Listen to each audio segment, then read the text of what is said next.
Bonsoir, bonsoir.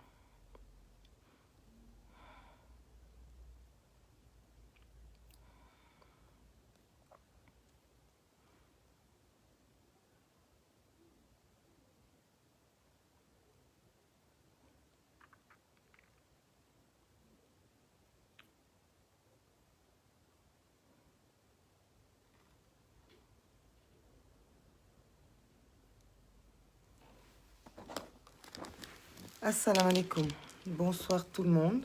Je m'excuse de l'incursion. Euh, tout est voilà.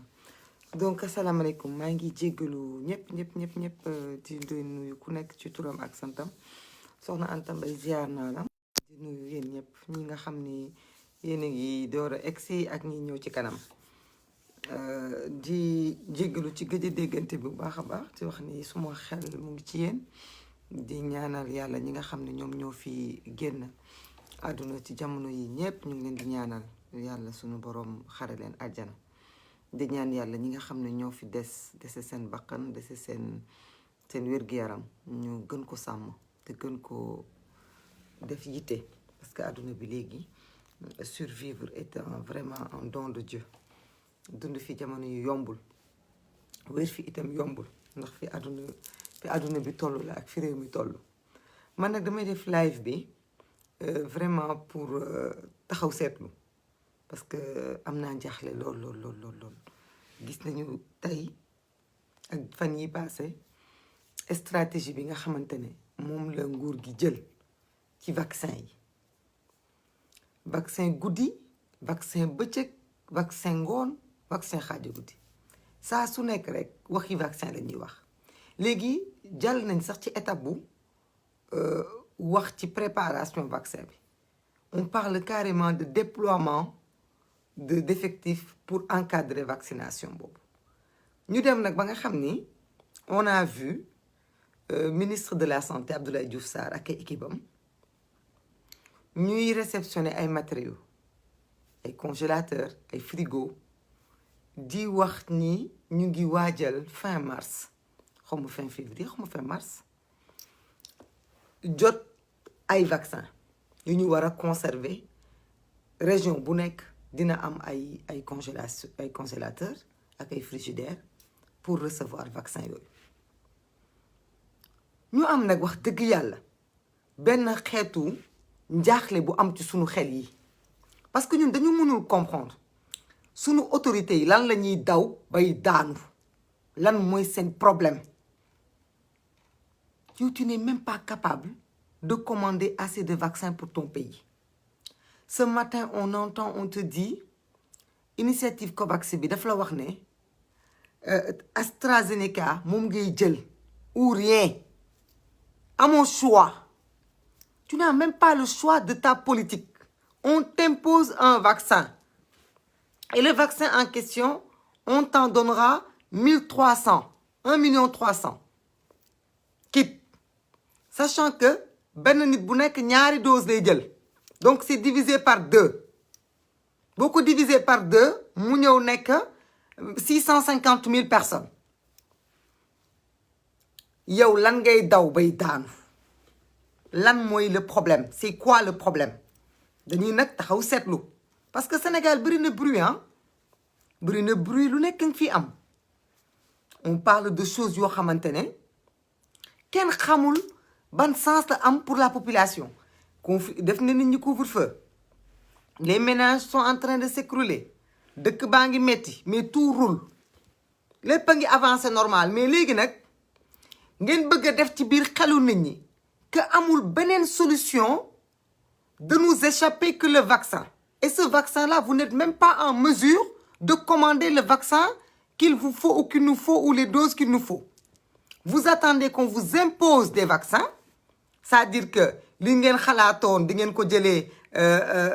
muy Moderna bi muy Pfizer muy leneen ak leneen noonu loolu yëpp teg nañ ko léegi on sera obligé de prendre des vaccins qu'on nous oblige parce que initiative bi loolu la ñu wax loolu ou rien alors que ñun on a une longueur d'avance sur la prévention au lieu que nos autorités perdent leur énergie sur la prévention ils sont là à nous parler de vaccin suba vaccin ngoon même su fekkente ne vaccin yi moom moo koy régler mais ce n'est pas cette façon-là Mame Absa parce que ñun on a une longueur d'avance pour la prévention ñun on peut échapper à ces vaccins-là parce que ñun les vaccins on n'a même pas la quantité de vaccins qu'il nous faut amuñu ko mënuñu ko parce que ñun caxat-caxatee nañu suñuy ressources caxat-caxatee suñu alal jël li nga xamante ne ñoo ko bokk def ko fu ñu ko warul def ba tey on n'est même pas en mesure de sauver les malades de cancer tey ñu ngi wax fièvre jaune am na ñu ngi wax yeneen maladies yoo xamante ne mu ngi génn suñu plateau médical bi lu ci yàlla xam doy na les gens meurent dans ce pays comme des mouches chaque jour nit ñaa ngi dee parce que stress bi rek li mu nekk di rey ci doomu aadama corona bi reyu ko stress li mu nekk di rey ci doomu aadama corona reyu ko parce que léegi ku am métti du bopp mbaa nga am grippe ñemeetuloo dem hôpital ku am beneen feebar tumeur bu nekk sa yaram ñemeetuloo dem hôpital ndax hôpitaux yi ni mu tëddee ñu war a mën a jël suñu énergie bi def ko ci suñu prévention bu teg ci suñu loxo ba mu dëgër parce que ñun on est encore convaincu ñun xeebuñu nit ñiy dee de parce que benn doomu aadama bu dee sax dafa ëpp kenn xeebul nit nga xamante ne ñoom ñooy dee kenn waxul ne vaccin bi c'est pas bon mais dañu ne ñun le Sénégal nous qui ne sommes pas capables de commander ñun on est 16 millions d'habitants on est 16 millions d'habitants la France avec tous ses moyens depuis qu'ils ont commencé ce sont les derniers ils n'arrivent pas à vacciner leur population ñun nga xamante ne on est le pays du tiers-monde ñun ñu am un temps de mobiliser la population de mobiliser les vieux de mobiliser les jeunes ñun on est focus sur le vaccin on ne voit rien d'autre on ne communique que sur ça waxatuñu ci leneen waxatuñu sur comment faire pour stopper les chaînes de contamination waxuñu sur comment faire même quand on parle de l'école on nous parle de arrêter l'école à une certaine heure alors que l'idéal voudrait que on fasse des groupes wàññi les élèves dans les établissements tout ça on le met de côté on se dit que c'est le vaccin qui va régler notre problème un vaccin on ne pourra même pas vacciner 1 million de Sénégalais et on dit que c'est ce vaccin-là qui va régler notre problème mais aussi il faut arrêter quoi il faut que ñi nga xam ne ñoo jiite Sénégal ñu arrêter di jàppee di fawee xelu nit ñi il faut ñu arrêter di xam naa nag c'est très difficile pour les citoyens sénégalais de rester concentrés parce qu'il y a mille et une choses on est un peuple de divertissement lépp loo xamante ne rek bu ñu yeewoo chaque jour am na benn cas benn dossier benn situation bu ñu teg ci table bi sénégalais nekk ci loolu alors que tey la chose la plus importante c'est la survie la chose la plus importante c'est d'échapper à ce virus mucc ci feebar bi aarante suñu biir parce que li may wax rek ñëpp di dem bëri nañu kenn waxul ne ñëpp Covid moo leen di rey mais directement ou indirectement il y a le corona qui est en train de faire ses effets sur nous ñëpp ñu nga xamante ne rek ñu ngi génn àdduna ñu bëri ci ñoom ñu ngi am ay inconvénients yoo xamante ne feebar bi moom moo koy indi donc il faut vraiment ñu taxaw foo xamante ne mais il faut ñu xool ni ñuy doxee tamit il faut ñu xool ni ñuy defee lan moo tax suñu autorités yi bëgg mbëkk miir bi par force ci vaccin yi c'est quoi le problème dañuy forcer nit ñi di leen vacciner loolu existé wul ça n'existe pas est-ce qu'il y a un contrat mondial qui dit que chaque pays les pays doivent par force reprendre les vaccins quitte à faire comme tout ce qu'ils ont fait à les jeter à la poubelle ou à vacciner des gens contre leur gré mais lan moo tax ñu bëgg a focaliser seen bopp yi di fowee seen xel yi di fowee xelu askan bi pour wax ñu ni vaccin yi nga xamante ne dañu koy lijjanti mënuñu ko sax jënd ndax mënuñu sax choisir ñun vaccin yi ñu arrangé parce que y a des vaccins yoo xam ne yow mais quand même mais de qui se moque le ministre de la santé toi tu viens nous parler de frigo ay frigo yi lañ koy dugal dans les régions yow nga xam ne Dakar gii rek y a des hôpitaux yoo xamante ne courant day coupé Dakar gii y a des hôpitaux yoo xam ne courant day coupé Sénégal gii am na ñaata hôpitaux yi ci àdduna bi ci Sénégal ñoo fi nekk yoo xamante ne amuñu chambre froide ñaata hôpitaux ñoo fi am chambre froide ngeen di inaugurer ay congélo quoi. Pendant ce temps-là ngeen waroon wagas seen loxo yi xeex à la prévention parce que on a encore le temps ñun on pense qu'on a encore le temps pour la prévention. Vous laissez tomber la prévention, vous laissez tomber le fait ngeen di sensibiliser nit ñi. Vous arrêtez de couper la chaîne, couper tout leen ko. Chaque jour cimetière yaa ngi fees dell, cimetière yaa ngi fees dell. Ne ngeen da ngeen tere rassemblement, dëj yaa ngi fees dell. Ngeen focaliser wu sur le vaccin. Avec ça, vous voulez que le peuple aide, que les gens aident le peuple à ce que nit ñi conscient. Mais nit ñi mënatuñu conscient parce que en fait daf mel ni comme nga topp gumba guy daw rek. Nga topp gumba guy daw xamatoo sa fan nga jëm. Parce que waxu yëfu gumba ngeen di nekk di def nii actuellement. Man nag dama bëgg attirer l'attention des Sénégalais parce que vraiment je sais que c'est très difficile, je sais que c'est très pénible, je sais que li fi ne lépp ci ay cas ki dossier bëri na, mais vraiment j'en appelle à la conscience de tout le monde, à la conscience de tout le monde. Na nit ñi jóg jël seen responsabilité. Sénégalais yi jël leen seen responsabilité en main. Gis nga ñëpp ñu nga xamante ne d'accorduñu ci vaccin bi, ñëpp ñu nga xamante ne wóoluwuñu vaccin bi, ñëpp ñu nga xamante ne ñemewuñu vaccin bi, la solution mooy arrêter de propager le virus. La solution mooy ngeen fexe ba wàññi seen ay déplacement, wàññi seen ay xew, wàññi seen ay dem ak ñëw, wàññi li nga xamante ne moom moo fi nekk ci ay cas corona. Parce que gis nga ñii ay dof yu tëx lañu. Li nit ñi di wax ak li am lijjantiwuñu ko. Lijjantiwuñu ko. Ñoom ñu ngi continuer, ñoom ñu ngi vaccin midi, vaccin soir. Ils sont complètement déphasés par rapport à la réalité. Parce que Sénégalais yi waxuñu sax loolu. Boo jëloon tey fukki Sénégalais yu taxaw benn moo ciy nangu vacciné wu. Benn moo ciy nangu vacciné wu mais ils essayent même pas de convaincre wala de sensibiliser wala de parler avec le peuple. Ñoom ils sont dem nañ sax ba jënd seen i frigo teg ko. Léegi on l'a vu dans les journaux. Ubbi seen i frigo donc ñii bu ñu doon vacciner seen fas yeeg seen mbaam yi sax dinañ vacciner ay nit ah mais ñoom dinañ jël vaccin yi. Ils ne travaillent pas pour nous. Ñi ñuy waxal ils ne parlent pas pour nous. Parce que ñun on est un peuple boo xamante ne actuellement je crois que quand tu vas jusqu'à 1 an du virus nga toog ba léegi tu as des Sénégalais yoo xam ñu ngi continuer di def le déni de cette maladie. Gëmuñu ko nanguñ ko topp. Yow xam nga ni kon yow sa sensibilisation lajj na malgré que quand même ñun xaw nañ dëgër bopp mais suma live bi tey pour ñaan itam ñaan bu baax a baax la suñu waajur yi suñu yaay yi suñu tante yi suñu papa yi suñu nijaay yi ngir yàlla wala sóoli ñun yéen nañ ko mën a ñaan. Xale yi wax nañ ak ñoom lu ñu mën a wax ak ñoom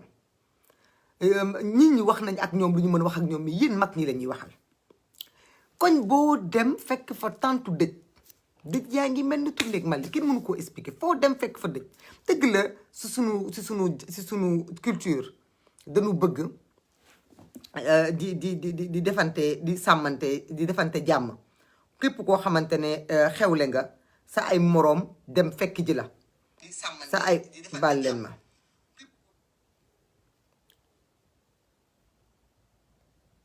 Dëgg la ci sunu culture dañu tàmm ñun ku nekk ci ñun fexe bu sa moroom boo amee dëj sa mbokk mu wàññeeku nga dem jaale ko ñaanal ko. Loolu dafa bokk ci sunu aada dafa bokk ci sunu culture. Loolu tax na ba léegi lu bari wàññi nañ ko ba mu des dëj yi mais damay ñaan sunu mag ñi ndax ñun yéen lañu am xeebu ñu ndaw ñi de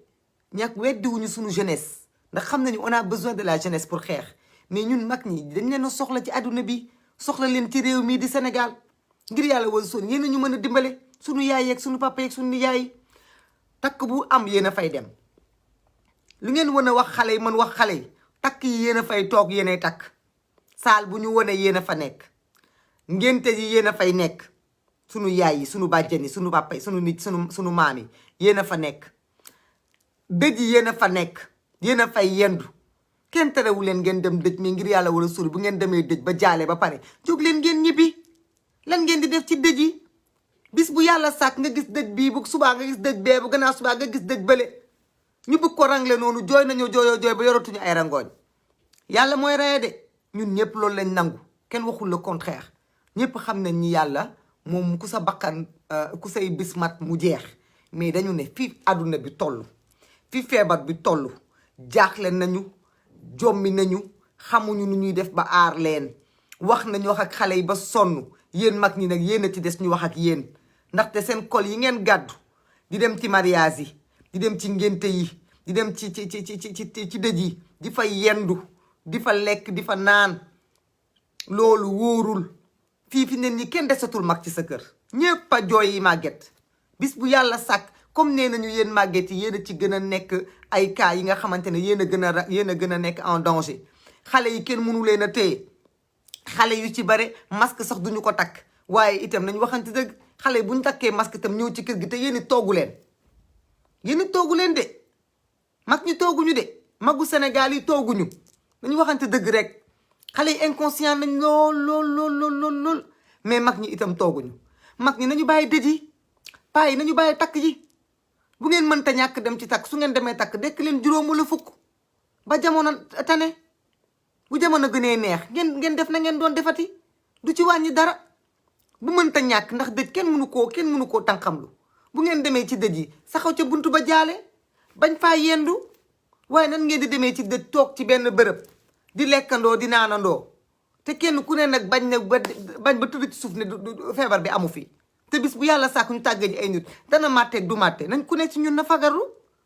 nañu fagaru ñu góorgóorlu parce que nag li ngeen ragal feebar bi Ali Diallo da nga bëgg a dugg bindal sa numéro ma woo la feebar bi nga xam ne da ngeen koo ragal te di ko daw te di daw vaccin yi te ñii nga xam ne ñoo fi nekk comme ay gumba yu tëx di telli waxuñu lu dul vaccin bi li leen ci mën a muccal askanu Sénégal lay waxal mag ak ndaw góor ak jigéen lenn moo leen mën a muccal ci vaccin bii mooy ngeen mucc ci feebar bi loolu il faut mu leer ci seen bopp yi parce que bëgg naa bañ naa bëgg nit ñaa ngi daw hôpitaux yi ku feebar ñeme woo dem ci hôpitaux yi waaye xam nga ni moos képp koo xamante ne itam yaa ngi sàgganee sa wér gu yaram ba feebar bi dal la wala dugg sa biir famille mais munoo wax ni duñu arrêter aussi jamais duñu vacciné wu il faut savoir ce qu'on veut ñun on est pour que vaccin bii ñu def ci ndànk parce que përti bi la ñu xamul pour lan la përti bi la ñu xamul pour lan la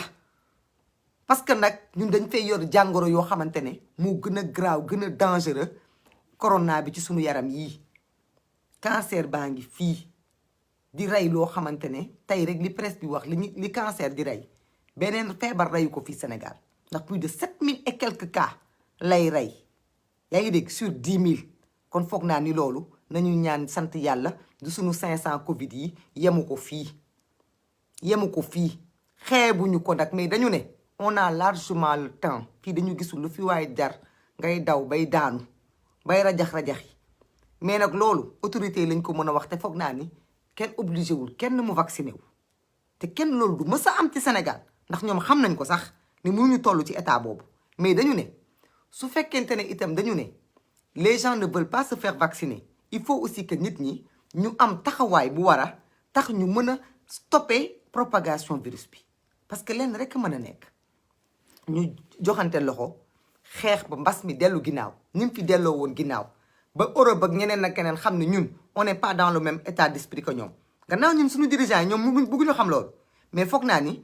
loo mën a bind ay cas loo mën a bind trafic ay chiffres su fekkente ne nit ñaa ngi seen biir kër yi dee ji wàññeeku taratul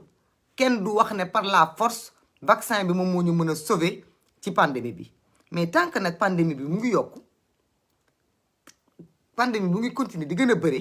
nit ñi di commencer continuer di gën a dee mais c'est normal que la logique là bi ñu teg di continuer kon nag ay la yéwén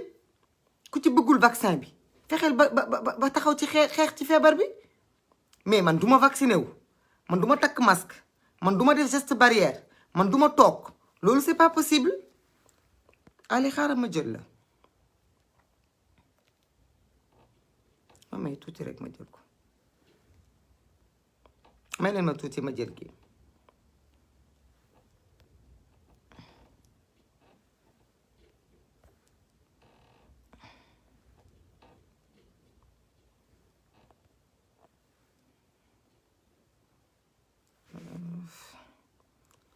je pense que noonu la 144 08 may leen ma tuuti rek ma jël kii. On est entièrement d'accord, Beuzdi. Personne n'est prêt à se vacciner. Mais il faut que le peuple sénégalais se mette ensemble pour arrêter feebar bi. Il faut loolu. Il faut bu ngeen ñibbee kenn ku nekk ci yéen mu jàpp ci. Jàpp si avec sa famille. Il faut ngeen jàpp ci ak mairie jàpp si ak paa yi.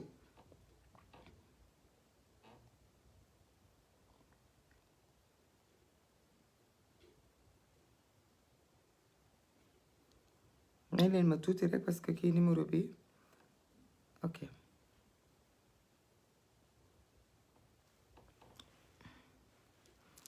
Il faut ngeen jàpp ci. Il faut ngeen redoubler sensibilisation. Ah, il faut sensibilisation bi nit ñi gën ci redoubler wu. Bon, je n'arrive pas à joindre cette personne. Comment ça se fait?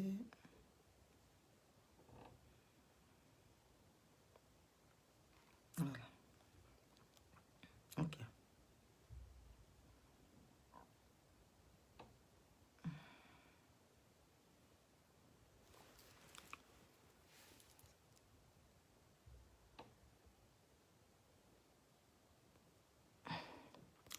Donc dama leen di ñaan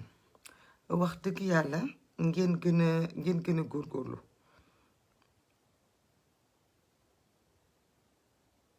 Dama leen di ñaan ngeen gën a góorgóorlu ci sensibilisation bi. Ah, il faut vraiment ngeen gën a góorgóorlu ci sensibilisation bi. Kii tudde Ali daf mel ni WhatsApp am jàllu la en kay jéem a mais ça ne passe pas.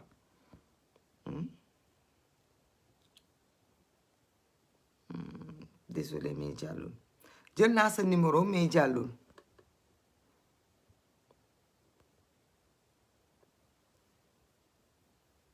Donc vraiment oui Cheikh Soumarou il faut ñu gën a dellu ci sensibilisation bi.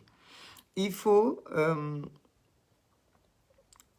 ñu gën a taxawaat ci sensibilisation bi. Il faut ñu redoubler d'effort ci sensibilisation bi. Ni ñu doon waxee ak xale yi nañu ko wax ak mag ñi wax ko paa yi wax ko maire yi nañu ñu dimbale itam. Paa yi ak maire yi nañu ñu dimbale itam. nañu gën a góorgóorlu Pape Ousseynou nañu gën a góorgóorlu parce que tamit ñaari pexe moo fi nekk bugguma vaccin ñemewuma vaccin damay fexe mucc. Il faut que sénégalais bu nekk jàpp ci boppam ni toog sama kër naan d'accorduma ci vaccin bi ak man kenn duma vacciner ak man bugguma vaccin loolu terewul suñu autorités yi ñu continuer gars ñi jënd nañ seen i frigo jënd nañ seen i congélo fu ñu dugal vaccin yi lijjanti nañ ko ba pare te vaccin yi dañ koy recevoir ñu wax ñu bañ a wax vaccin yi dañ koy recevoir. Ouais, il faut envoyer un autre numéro Diallo Ali parce que celui-là ne passe pas. Il faut vaccin yi gars yi dañ koy recevoir. Dinañ ko jël ñoo xam kuñ koy piqûre nag mais dinañ ko piqûre ay sénégalais te ñun ñëpp dañoo war a jàpp ni ñun keneen ak keneen ñun ñëpp benn lañu. ñun ñëpp benn lañu ki nga xam ne dafa nar a tëdd ci lalu hôpital ñàkk pexe ba ñu piqûre ko kooku ñun ñoo ko war a aar. nuñ koy aaree mooy kenn su ñun ku nekk gën a farlu ci téye feebar bi. wax dëgg neex yàlla 1 an après quand même c'est inadmissible ñu kon ne di wax nañ takk leen seen ay masque parce que nee naa leen encore même ki nga xamante ne gëmul feebar bi même ki nga xamante ne wóoluwul li ni dañ koy wax mais na def avec sa conscience na def ak conscience am ba tey ji da ngay gis ay nit ñuy takk masque fii ba tey ñuy wax ak yow da ngay gis ay nit yoo xam ne dañuy génn ci mbedd mi bu ñu seenulee policier duñ takk masque. Il faut aussi ngeen nit ñi bàyyi dara parce que il faut nit ñi xam ni on parle de survie. yow mën naa taxaw ne man kenn du ma forcer vacciner ma mais du ñëpp ñoo mën am pexe boobu dina am ñoo xamante ne xëy na dinañ toll ci bërëbu feebar boo xamante ne wala toll ci situation yoo xamante ne du ñu am pexe. kon nag pour ñu sauver wante suñu biir sauver suñu askan ñun ñëpp kenn ku nekk suñun dafa war a jàppee boppam comme li may wax rek vecteur boo xamante ne moom moo mën a ne feebar bi ci man lay yem. En tout cas man du ma jéggi di dem ci keneen man dinaa fexe ba taxawaay boo xamante ne feebar bi du ma jéggi mukk di dem ci keneen mais loolu su fekkente ne itam defuñu ko ku nekk naan non man sama yoon nekku ci man nangam bis bu yàlla sàkk nga gis ay nit ñu jàpp leen yóbbu leen suuli leen après on est là di tergiverser non du feebar bi dañ koo jiñ autorité yi mais en attendant y a quand même des gens qui meurent pour quelque chose loolu kenn mënu ko weddi kenn mënul weddi loolu lu waay mën a lu waay mën a dëgër bopp lu waay mën a weddi war ngaa mën a xam ne li ñu wax ne nombre de décès yi dafa yokk lu waay mën a werante war ngaa mën a xam ne loolu kenn mënu koo inventé parce que nag ñëpp mënuñoo fen man ki nekk cimetière Yoff ku ma xam la ay at a ngi nii ma xam ko bu taxawee na nit ñi li nga xamante ne moom moo faatu ren ci Sénégal ci par mois ëpp na dafa doubler de nombre war nañ ko mën a gëm parce que am na docteur Thior bu fi taxaw nañu par on perdait 300 personnes par jour tey ñu ne la tu perds par mois 300 personnes tey ñu ne la tu perds 600 personnes cimetière yëpp seen ay nombre doublé na lu waay mën a weddi xam ni ala kulli ali sa am na lien ak kii bi ak feebar bi comme li may wax moo xam lien direct la moo xam lien indirect la parce que bu fekkente ne itam ñooñu yàlla dafa def ñu génn àdduna parce que dañoo amoon feebar yoo xam ne dañ koo nëbboon wala dañ ko doon dem di ko faj te ñemeetuñ ko faji ji mais feebar bi la ba tey rek kenn waxul na ñooñu seen àpp du doon mat mais quand même feebar bi def fi nekk ñu gis fi tiis boo xam ne ñëpp ko gisandoo réseaux sociaux yi léegi daanaka page nécrologique la chaque jour ñu tàgge ci ay nit léegi ñaar moo mën a am soit da ngeen di gëm ni feebar bi moo am lu muy def ci sunu askan wi ñu jéem a xool nan la ñu sauver sunu askan wi soit ngeen gëm ni mujjub jamono lañ nekk lu ci waaye mën a nekk rek war naa mën a defaraat taxawaayam bu fekkee àdduna buy jeex la di tukki tamit na ku nekk defaraat taxawaayam na ku nekk moytu na ku nekk góorgóorlu parce que tamit mbir mi du xaru bu bisi demoon ba jeex tàkk sax dañ koy dund ba mu jeex tàkk kenn du ci xaru dernier jour sax kenn du ko xaru waaye nag bu ñu égoïste tamit ba nga xamante ne képp koo xamante ne yow yow laalu la directement rek nga ne non man comme gisuma kenn ku ma gis koo xamante ne dafa corona rek donc corona amul ñi ñuy tàgge de yàlla na leen yàlla yërëm mais comme nekkul ci man lu ma sës mais yàlla bu mu la sës yàlla bu mu ñu sës ñu ñi ñëpp yàlla nañu sore mais nag ñii génn àdduna ay mbokki nit lañu kenn su ñun ku nekk itam war na mën a quand même defaraat toogaayam c'est la moindre des choses mais mënuñu continuer comme ça rek nekk un peuple boo xamante ne wax dëgg yàlla dañu bëgg a jël suñu ignorance ba mu ñu yàq itam duñu rey vraiment loolu moom ay kàddu la yoo xamante ne man dama ngeen jégal ma lool parce que comme li may wax rek man duma am envie di jël yenn position yi comme koo xamante ne da ngay ñëw pour taxaw di yedd nit ñi mais nag am na foo xamante ne voilà Ali léegi gis naa la am na foo xamante ne bu ñu fa tolloo dañu war a waxante dëgg Ali Diallo maa ngi lay woo dañu war a waxante dëgg sunu maire yi ak sunu paa yi itam téye leen seen ay yaay ak seen ay bàjjen ak seen ay papa il faut pas yi arrêter di dem ci dëj yi asalaamaaleykum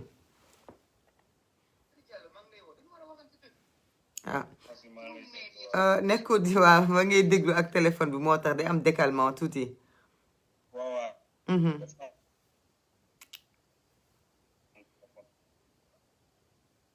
Pape Ousseynou Gueye merci waaye ñu ngi lay dégg ñu ngi lay gis yaa ngi ci live bi directement waaw soxna Bousso ñu ngi nuyu auditeurs yi di nuyu sa followers yi et puis comme d'habitude comme toujours xam naa ne yow gaynde yi ci nga bokk gaynde yi jigéen yi non parce que tu es une combattante et puis voilà quoi man dama lay suivre depuis longtemps bi nga nekkee France bi nga voilà les tournées que tu fais les lives que tu fais je les suis toujours te xam naa ne tu es une combattante te aussi xam nga dangay yee ñi parce que te pas seulement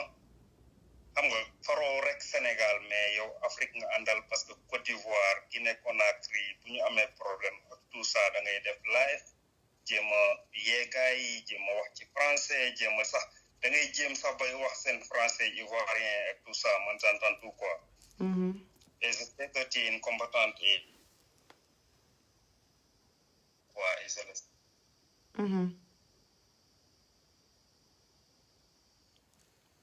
allo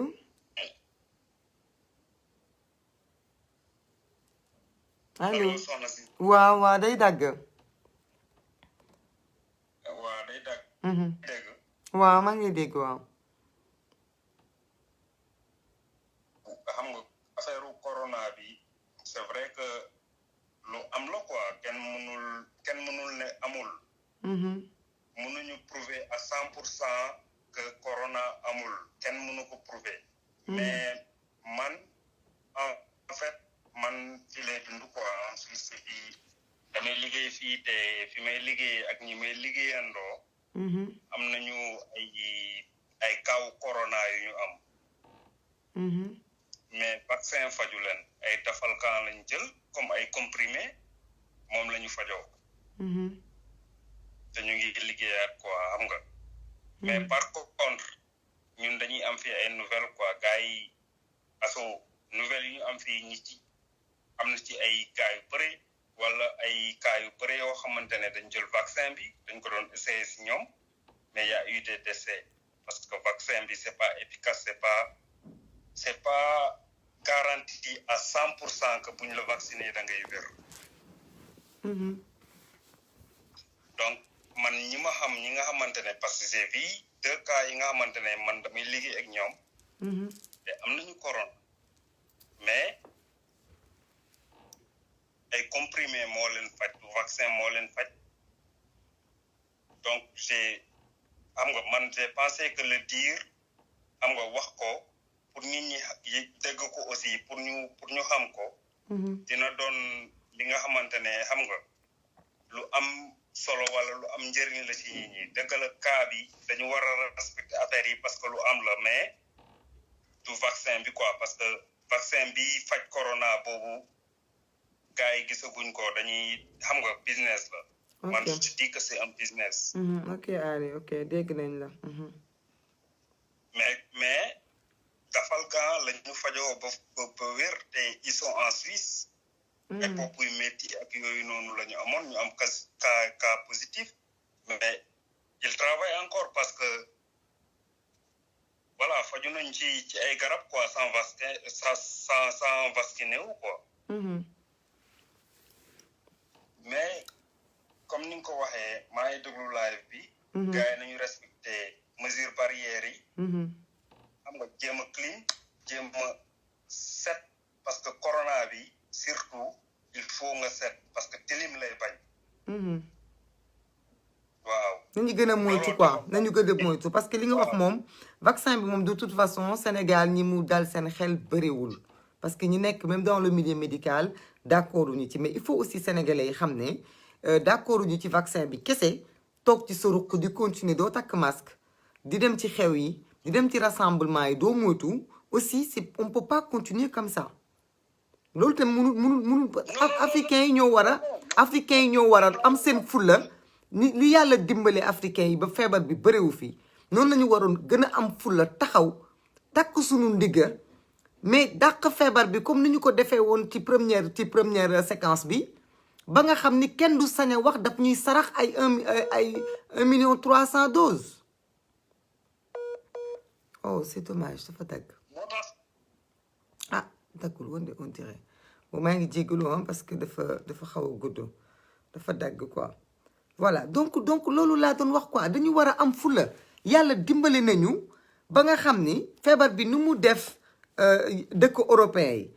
tey ñu ngi taxaw di wax ci ni feebar bi rey na plus de 2 millions de doomu aadama ñun Sénégal ñu ngi ci 500 nangam ñun paludisme li muy rey ci àdduna mais ñun kenn musuñu cee faale xiif li muy rey kenn musuñu cee faale tey jii tey feebar bi bu nekkoon feebaru Afrique la woon kon àdduna bi dañuy continuer dund seen dund normal kon duñu bàyyi seen dara kon ñun wax j'ai pas dit qu'il faut pas que ñun on se sent concerné parce que àdduna bi àdduna la léegi les gens voyagent dañuy jëlee avion dañuy dem di ñëw ñun ñi ñëpp feebar bi lu ñu mën a yàqal mais mënuñu ko wax kenn mais dañu toog muñ ko parce que loo xamante ne la jusqu'à ce que xamuñu comment ça s'est passé tout le monde prend sur soi mais nag ñun suñu problème mooy survie peuple africain mooy survie de peuple de l'humanité ñun loolu mooy suñu problème moo tax ñuy sensibiliser moo tax ñuy wax moo tax ñuy am lu ñu metti moo tax aussi quand on voit ñu nekk fii tey suñu presse bi yëpp waroon a mobiliser wu sur la prévention mobiliser wu sur comment faire pour gën a sensibiliser askan wi sur comment faire pour arrêter ensemble Covid bi ni ñu ko defee woon ci première séquence bi mais nit ñi nekk fii di wax waxu kasaw-kasaw tey tantôt on nous parle de disparition d'une personne tantôt on nous parle d'arrestation d'une personne tantôt on nous parle d'accusation d'une personne ñu bëgg ko toppee noonu ñun dañu war a delloosiwaat suñu xel refuser ku ñuy divertir rester concentré dans l'essentiel l'essentiel mooy suñu survie man ci loolu moom lay woo nit ñi ci loolu lay woo nit ñi ci loolu lay ñaan nit ñi nañu dellu siwaat ci loolu li mbir mi di mën a jaxasoo ci xelu nit ñi nañu delloo siwaat seen xel ci loolu il faut ñu xam ne loolu kese moo am solo leneen lu ñu doon wax tey suñu waxoon ne sax am na benn cataclysme bu daanu fële ci kaw kii bi ñun dañu war a xam ne ñun suñu cap mooy ñun nañu rester ci suñu concentration mooy nañu continuer mbas mi mucc ci mbas mi nañu continuer li nga xamante ne moom la ñu doon def loolu mooy dëgg sëñ bi maa ngi lay dugalaat tuuti balaa live bi di gën a gudd dafa daggoon léegi. waaw mais en tout cas daal man li ma bëgg a conclure mooy mesure barrière yi nga wax noonu. il faut que les gens ils les respectent. c'est vrai que virus bi am na mais genre grippe la quoi aussi il faut savoir que même en Europe vaccin yi ci màgget yi am 85 ans.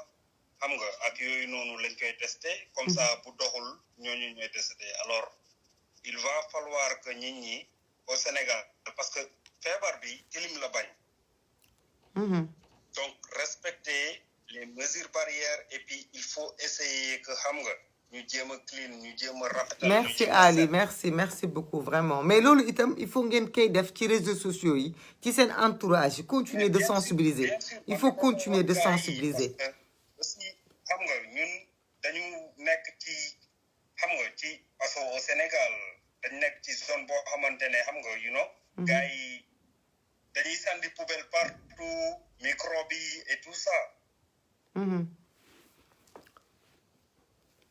ok voilà, donc il va falloir que nit ñi jéem a set inchallah parce que feebar bi tilim lay bañ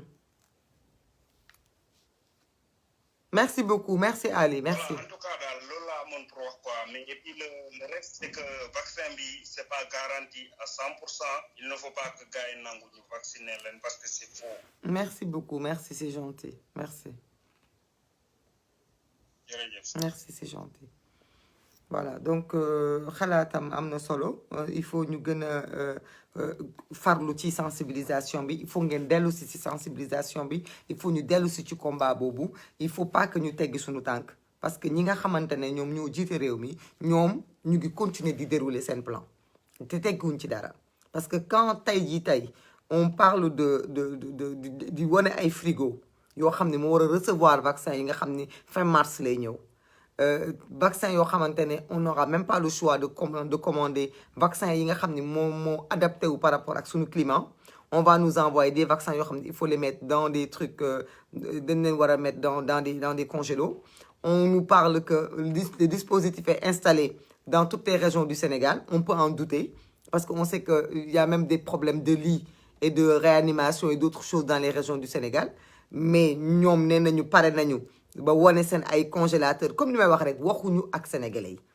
yi seen partenaires yi nga xam ñoo leen war a jox vaccin yi ñoom ñoo xam lan moo war a mën a tax ñu war na ñooñu ils sont prêts à recevoir les vaccins ils sont prêts à vacciner la population pendant que la population elle n'est même pas prête à se soigner waxuma sax vaccin fii gisuma fi sénégalais bu fi pare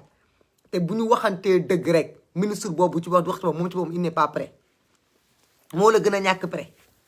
moom parewul gis nañ fii des personnels yu nekk ci dans les trucs médicaux qui disent que ils sont pas prêts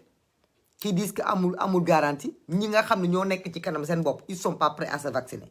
gisaguñu ku ko fi pare on nous parle de utiliser l'armée et la gendarmerie pour aider déploiement des vaccins je pense que am na étape bu jiitu boo xamante ne dañu ko bàyyi te étape boobu man je trouve que ñun askan wi ñoo ko war a daboo muy continuer ba léegi la prévention parce que la prévention moo ëpp solo loo gis te loolu nag pour ñu dem ci comme vaccin yi bu ñëwee ñi nga xam ne ñooy personnes à risque yi mooy ñi am yenn feebar yi ak màgget yi ci ñooñu la ñuy njëkkee ñun dañoo bëgg màggeti seen bopp la ñuy waxal ak mag ñi ak ñooñu la ñuy ñaan ngeen dimbale ñu ngeen musal seen bopp. parce que nag ba léegi ñuy waxante nii ñu waxante dëgg rek Sénégal dëj yaa ngi fees dell, takk yaa ngi fees dell, ngénte yaa ngi fees dell, te ñun on parle ñun suñu biir la ñuy waxante. kon nag loolu wax dëgg yàlla góorgóorlu leen ci. ki nga xamante ne génn na àdduna mbokk la munoo koo ñàkk a jaale bu fa yendu, bu fa taxaw, bu fa tardé. soo fa mënee bañ a dem kër gi yépp mën nañoo bañ a dem ndaxte jamono ji nekk neexul, na kenn dem ña ca des toog. waaye ku ne nga ne da ngay jóg, ku ne da nga ne da ngay dem, ku ne da ngay ñëw. ñun de tiital nañu sunu askan, ragalal nañ sunu askan, mais wóolu nañ sunu askan, wóolu nañ sunu askan. te xam nañ ni askan wi bu taxawee taxawaay bu mu war a taxaw, vaccin yooyu buñ ko indee jam mbalit ma lay mujj. dañ ko yóbbu Mbëbës wala ñu yóbbu ko feneen parce que duñu gis kuñ ko vacciné. kon nag nañu gën a góorgóorlu, nañu gën a am jom, nañu gën a farlu, nañu gën a sensibiliser. yéen tamit vraiment sénégalais ak sénégalais yi kenn si yéen ku nekk balaa moo dem dugg ci beneen débat buñ ko mun ci yóbbu na des ci débat vaccin yi, na des ci débat corona bi, na des ci débat prévention bi, na des ci débat maladie bi. loolu moo ëpp loo gis parce que lépp loo gis rek bala nga naan naam ne fa. comme li ma wax ne fi di wax ay gelgel ñu teg opposant bu jëm 2024 ñu ngi ci 2021 nañ ko fexee mucc. nekk fi di wax ay problème de mœurs, problème de société, problème de leneen, y en aura d'autres et d'autres et d'autres et d'autres encore. dara du fi fii dara du fi changé, lu bees rek fi am te lépp lu fi bees ñetti fan lay am. ñetti fan lay am ci réseaux sociaux yi, am ko ci làmmiñ yi, am ko ci télé yi, am ko ci rajo yi. bu nu paasee ñu indi leneen teg. coow lu mu mën a rëy nag Sénégal ñetti fan la fiy def, ñetti fan yi weesoo ñu dox ci leneen. kon nag ngir yàlla war a sóoli dellusiwaat leen ci prévention bi, dellusiwaat leen ci xeex bi nga xamante ne moo jar a xeex, ndax moom kese mooy sunu xeex jamono ji, mooy xeexu mucc. moom daal moom laa amoon duma leen di ñaan di jéggalu nag, jéggalu ci kàddu yi bu fekkente ne am na lenn lu ci dëgër, maa ngi ciy jéggalu. mais maa ngi ñaan bu baax a baax ngeen jottalil ñu sunu papa yi takki jabar, takk joo fekke jabar joo xam ne boo ko takk jee bu ëllëgee di nga fekk njëriñ ñi. voilà leneen dëj yi nañ ko moytu, ngénte yi nañ ko moytu, dajaloo bi nañ ko moytu. ku ciy génn nga takk sa masque. sunu waajur yi toog leen ci kër yi, toog leen ci kër yi. xam nañu ñëpp mënuñoo toog ndax am na ñoo xam ne dañoo jàpp ne bu ñu génnul lijjanti ji dara du tegu ci biir kër gi. mais wàññi leen dox bi, wàññi leen dem bi. gannaaw nee ngeen xale yi mënuñ leen téye, yéen mag yi yéen responsable, yéen mag ñi dimbale leen ñu ngeen toog. parce que ñun mënuñoo dëkk ci réew mu amul ay mag yu barke, réew moo xamante ne chaque jour nga jooy mag, te mag mu ci dem amoo ko remplacer. mag mu fi tàggoo rek amuñu ko remplacer, parce que ñiy dem ñu ëpp valeur fuuf ñi fi des, ñu ëpp valeur fuuf ñi fi des. bis bu yàlla sax ku dem nga foog ne àdduna baa këpp, ku dem nga ne non kii dem fu ñu koy jëleeti. kon nag nañ leen góorgóorlu,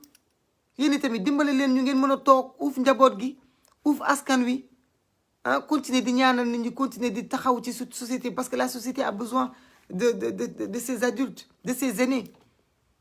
ñu ngi ne xale yi amuñu repère, ñu ngi ne lii, ñu ngi ne là, tous les combats que le Sénégal, que l'Afrique doit mener, on a besoin de nos vieillards et de nos vieilles. mais pour ngeen mun ci mucc nag yéen tamit foog ngeen jàpp ci, foog ngeen jàpp di tànqamlu dëj yi, di tànqamlu xew yi, di tànqamlu ndaje yi, di toog lu mu ci mënti nekk rek, lu mu ci mënti nekk. vaccin yi kenn wóoluwu ko, autorité yi vous êtes seul dans votre tëñëx yéen kese la, kenn topp leen ci, kenn topp leen ci. man nag damay attirer l'attention des Sénégalais yi nga xam ni y a tellement de problèmes que ils occultent ça. bàyyi leen xel bu baax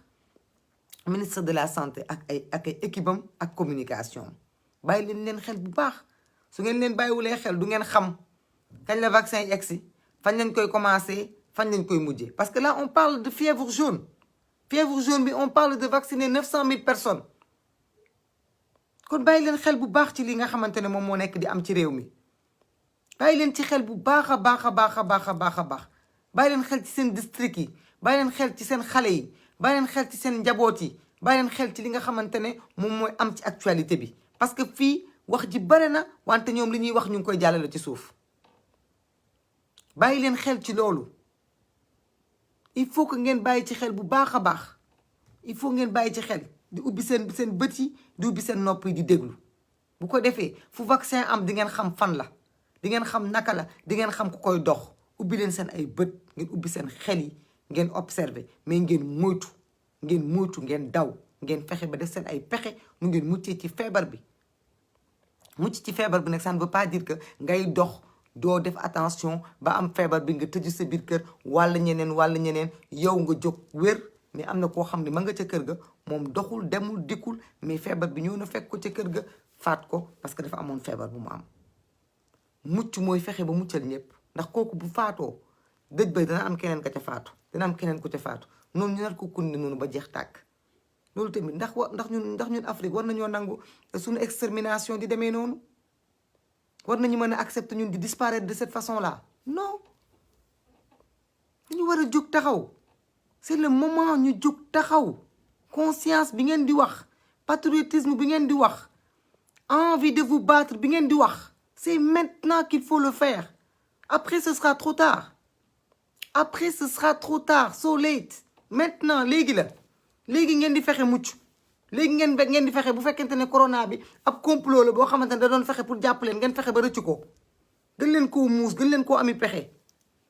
gën leen a farlu ba mucc ko fexe leen ba muccal seen yaay muccal seen papa muccal seen nijaay muccal seen mbokk yépp seen xeet ku ngeen xamoon ba ñi nga xam ne sax xamu leen fexe leen ba muccal leen ku ci nekk fu mu toll ni Ali Diallo wax day raxas say loxo fu mu toll del fexe ba set def barrière def nii téye say loxo takk sa masque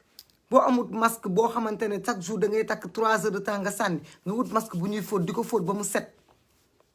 di ko eau de javel di ko passé di ko takk def sa barrière nga ne xam ni ci guerre la ñu nekk gëm leen ni guerre lañ ñu déclaré te ñi ñuy déclaré guerre ñoo ñu ëpp pexe fuuf kon nag ñun amuñu pexe te guerre bi ala kulli aali dañ koy guerre parce que ñi jiite suñu troupe yii ñoom dem nañu de yéen bu ngeen demee ñoom dem nañu bu ngeen demut ñoom dem nañu bu ngeen signé ñoom signé nañu bu ngeen signé wut ñoom signé nañu kon nag yéen góorgóorlu leen Pape Ibou Signaté suma frère boobu dee leen wax tuuti Ndar feebar bi nam def ca Ndar ëpp na jël leen relais yi association yi anciens élèves de lycée André Pétavin ak ñeneen jël leen relais yi sensibiliser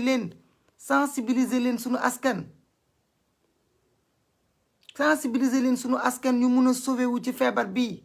suñu askan wi bu sauvé wul ci feebar bii ñun ñii ñëpp dañ fi taxaw suba du jooy duñ ci mën dara pendant qu'on est nombreux pendant qu'on est sain pendant qu'on est debout battons-nous pour notre survie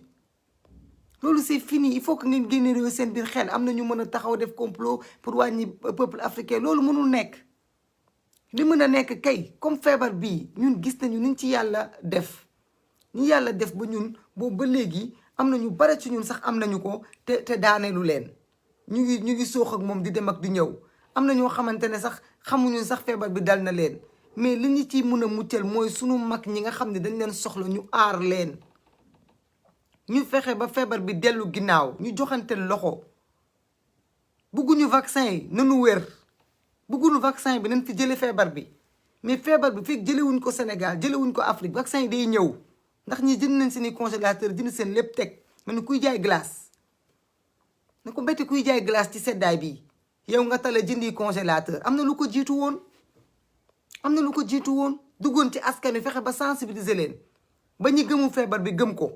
wala gàddu woon nit ñi sax di leen yóbbu ci hôpitaux yi wala def ay reportage wala leneen ak leneen y a tellement de choses à faire pour gën a sensibiliser askan bi mais yow li nga tal mooy commander ay congélo pour def ci say vaccin yoo xamante ne dañ la koy ne lii lañ lay jox duñ la jox leneen et ñëpp xam nañ ni tey en France def nañu les premiers vaccins là ñu ngi xaar ñoom ñi am les moyens ñu ngi toog di xaar jotaguñu seen i deuxième rappel moi je connais des gens qui se sont vaccinés xamuñu dans 6 mois dans 3 mois dans 5 mois ñu ngi xaar les gens ne savent même pas est-ce qu'ils auront leur deuxième dose yow nga nekk un pays du tiers monde dañ lay exiger wallaay Mahfouz bu dee ay fan la tamit nañ ci mucc nañ ci mucc. xam nga ñun suñu responsabilité mooy bañ a continuer di wax askan wi ni feebar bi amut. parce que loolu bu ñu koy wax askan wi rek askan wi dañuy def un déni te faire ce déni là ça les pousse à ne pas se protéger. donc notre responsabilité franchement je vous le demande dama leen koy ñaan yéen ñi nga xam ne jàng ngeen am ngeen xel dama leen koy ñaan ngir yàlla wala suuli même su fekkente ne am na lu des ci seen xel lu leerul même su fekkente ne vous avez beaucoup de théories et je suis d'accord avec vous sur beaucoup de choses mais faites le maximum pour ngeen sensibiliser le peuple pour que le peuple mu mun a mucc ci lii. oui on a dit yeneen maladie li muy rey dara feebar bi du ko rey.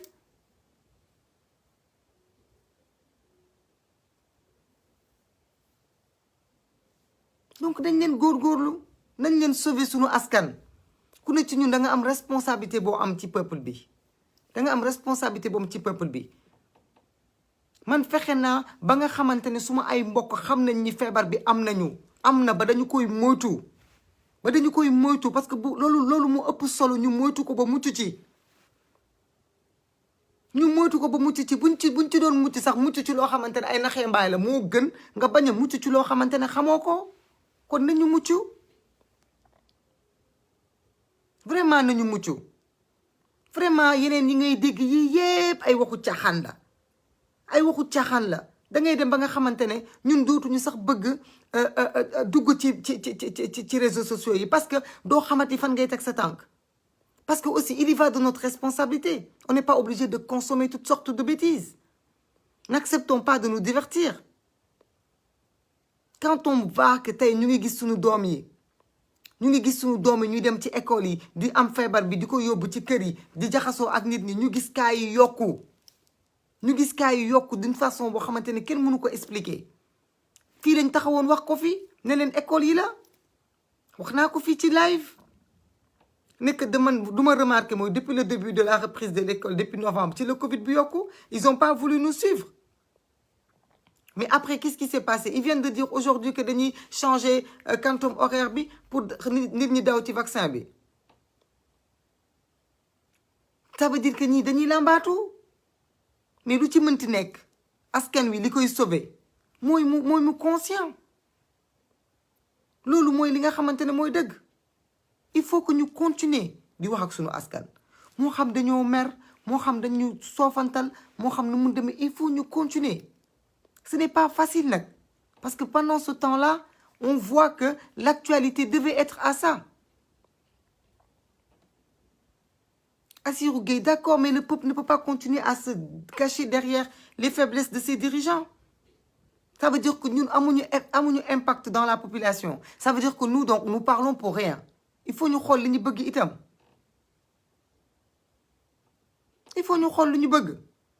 Mënuñu continuer en 2021 de nier cette maladie-là.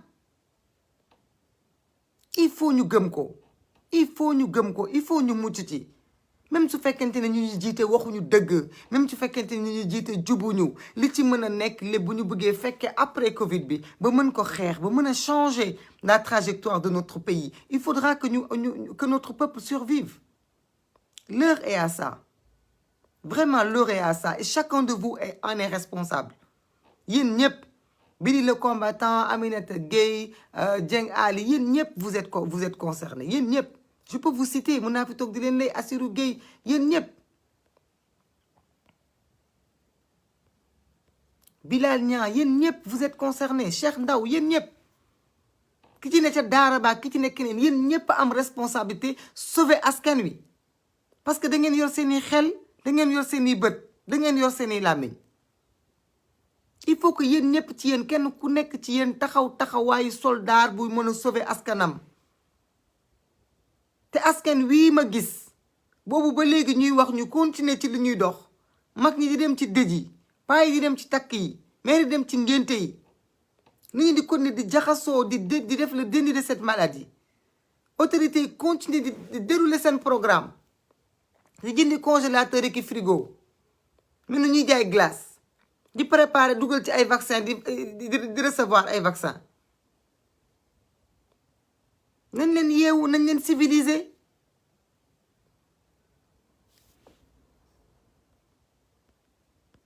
ngeen civilisé mooy wane àdduna bi ni fi ngeen ñu doon xaar du ngeen ñu fa fekk. Civilisé mooy wane ni ñun on est au-dessus de tout ça. Hécatombe bi ngeen di xaar Afrique du am. Vraiment wax ji mënut a ëpp lii mënumaa wax lu ëpp lii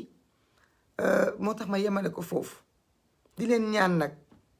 ñaan wax dëgg yàlla fii àdduna bi toll kenn ku nekk bu fekkente ne bëgg nga li nga wax ñu gëm ko na nga gëm ki ci des.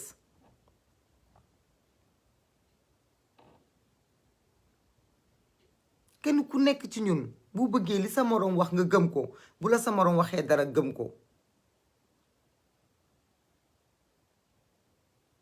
waaw buñ toppee fii rek di ko dóor dàqe noonu non lii du am lii gisuma ko am na ñu la wax ne am na Covid bu faat seen ay mbokk yu ñu bokkal deret